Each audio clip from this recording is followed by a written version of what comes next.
Hanukkah. Hello everyone and welcome back. I'm being blinded by the sun, but this is the only location where there is a desk and the sun is beating down.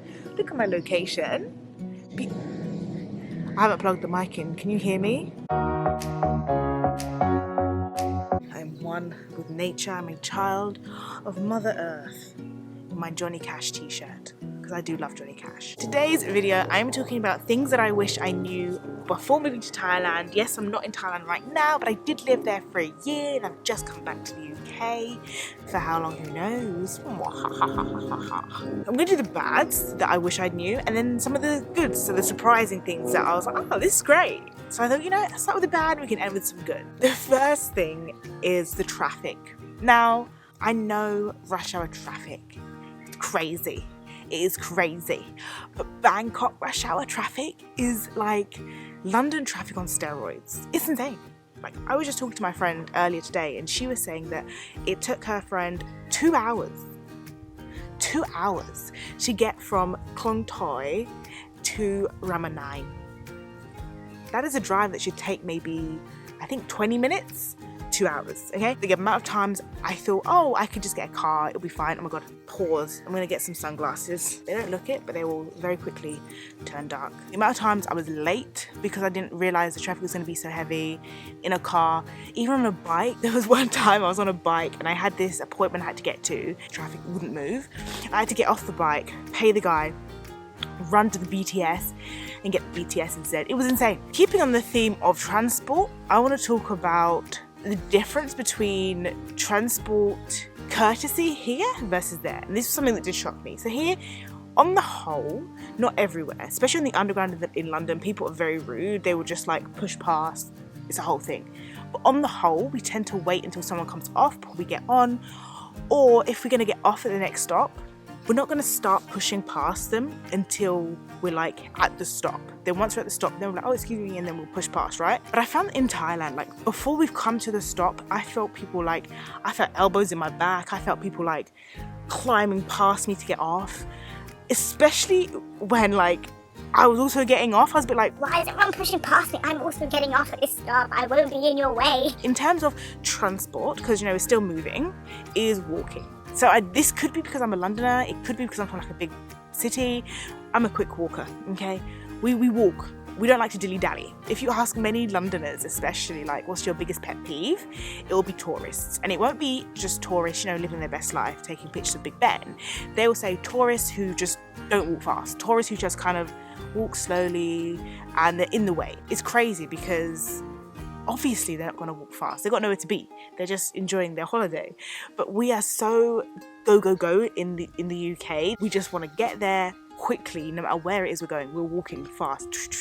Bangkok's the opposite. Everyone is very slow walking, casual, taking their time. Very not what I was used to. I do understand why, because Thailand is very hot. Why am I doing sprints in 40 degrees weather? And I spoke to other Westerners, especially those from the UK, and they also said, yeah, everyone walks so slow here. I didn't expect it. It was such a shock. For those who don't know, but my OGs will, I'm half Jamaican, right? So in Jamaica, everyone is very blunt. You can't really have a sensitive soul in a Caribbean household. Feelings will get hurt. And I feel like that was similar in Thailand. Thai people are very blunt. I had someone say to me, oh my God, the flashbacks. I was in Muay Thai and I'm a big gal. I'm a bigger thickums. I have weight on the bone, okay? I have meat.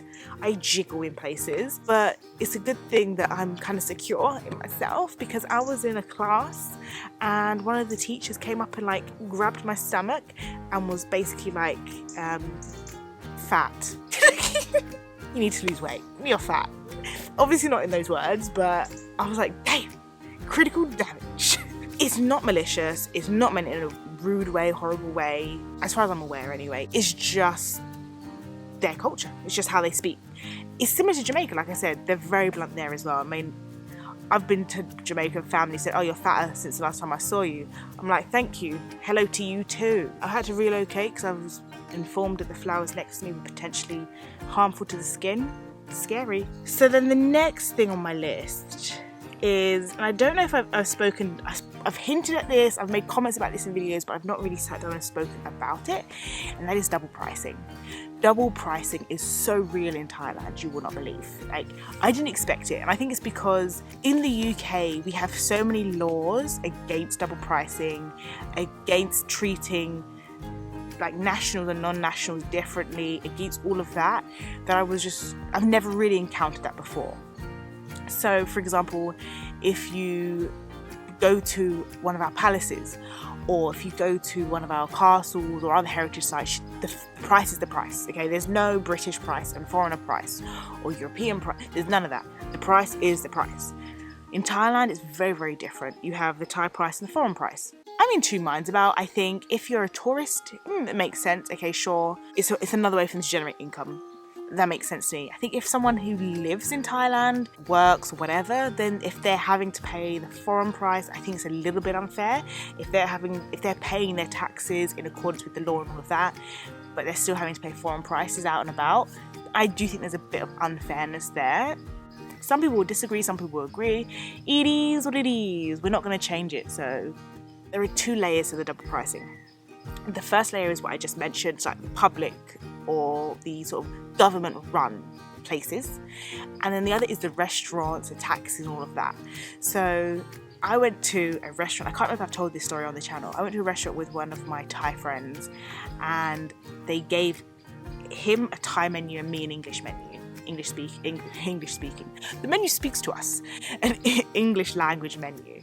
And he looked at my menu and he looked at his menu and he goes, you know, the prices are different by like, I think it was like up to 100 baht or something like that per dish, or like 40 baht, 60 baht. Like each one was very different in prices. Because obviously they don't expect a foreigner to be able to read the Thai menu. So if you give them a menu that's in English, they're not going to be like, oh, what's your Thai menu? They're just going to take it and pay, right? My last bad. And this one I had to leave for last because I expected it, but I didn't expect it to impact my life. Okay? Cockroaches. Maleng Saab. Let's talk about it. Because I knew Thailand had them. I knew that. But I was like, no, I'm fine. It's good. The condo I picked was fine. I felt like it was nice. No cockroaches, no bugs, no nothing. I was like, I'm living best life. 6 months in, beautiful. Not a bug in sight. The second 6 months, I was fighting for my life on a daily basis in that condo, okay? Cockroaches. I hate cockroaches. They have no purpose in my life. Why are you here? But just thinking about it is sending me. Be aware. Make sure you do proper, good checks on your condo where you're going to be staying. I was bamboozled. I was fooled. I thought my condo would have been like good with no cockroaches or minimal cockroaches, but I was wrong. It was horrid. Okay, I'm just thinking about it scaring me. Now, the things I didn't expect or know that are good and that I was very happy and surprised by. The first was safety, right? As a female, lone female, safety was of like utmost importance to me. And I knew and I'd heard how safe Thailand was. I remember it being safe when I was on holiday there, but it truly, especially coming from London, right, I was blown away by how safe it felt. Of course, there's problems, there's crimes, that's everywhere. But I felt incredibly safe. I would go to cafes and like do sort of work and stuff in cafes. And I would, to a certain extent, feel safe to leave my laptop and go and get a drink or whatever. And I say to a certain extent, because there's still that Brit in me who is like, no, someone's going to steal my laptop. Because in London, if you leave your laptop, it's gone. Again, I'm not used to that. So that was amazing. Like that level of safety. I was like, wow, you mean you can live without constant fear of someone robbing you? Amazing.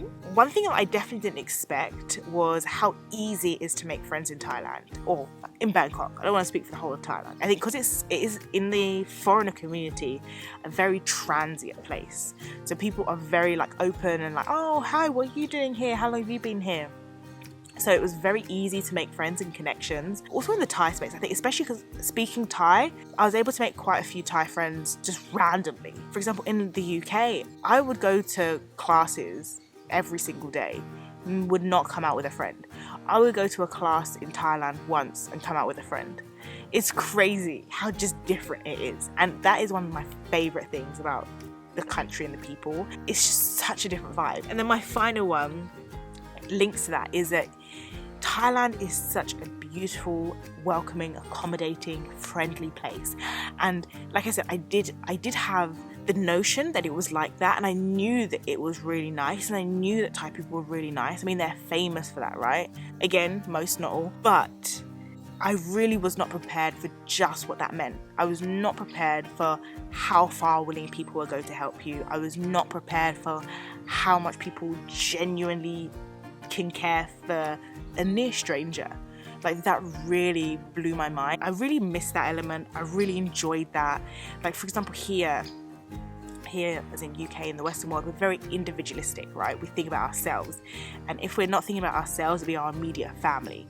But it's very rare for us to think outside that kind of bubble. Here it's like I, there it's like oui,